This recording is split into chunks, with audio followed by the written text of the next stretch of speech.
শ্রদ্ধার জায়গায় অবস্থান করতেন। বদরুদ্দীন ওমর সাহেবরা সবসময় জানবেন না, যারা আজীবন তাদের যে আদর্শ, তাদের যে যুদ্ধ, তাদের যে সংগ্রাম তারা করে গেছেন জীবনের শেষ দিন পর্যন্ত, কখনো কম্প্রোমাইজ করেন। বদরুদ্দীন ওমর সাহেব আমাদের আজকের রাজনীতি যারা করছি আমরা অত্যন্ত ছোট বোধ করি তার কাছে, কারণ তিনি কখনো কম্প্রোমাইজ করেন না। আর যারা নতুন প্রজন্মের, তারা বদরুদ্দীন ওমর সাহেবের কাছ থেকে কতটুকু নিতে পারছে বা পেরেছে সেটা আমার ঠিক জানা নেই।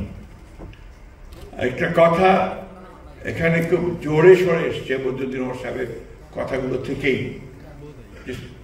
সংগঠন সংগঠন সংগঠন।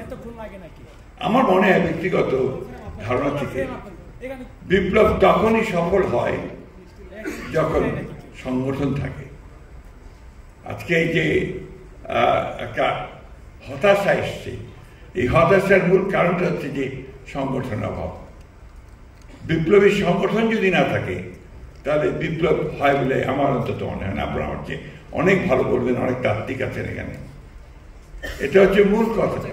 তো সেই সংগঠনকে গড়ে তুলতে হলে আমার মনে হয় যে আজকের যারা বিপ্লব করতে চান, সমাজ বদলাতে চান, যারা সাধারণ মানুষের অবস্থার পরিবর্তন করতে চান, তাদেরকে অবশ্যই সেই সংগঠনকে শক্তিশালী করতে হবে, আরো মজবুত করতে হবে, এবং একেবারেই বদরুদ্দীন ওমর সাহেবের ভাষায় মানুষের কাছে চলে যেতে হবে। তাহলেই সেটা সম্ভব হবে।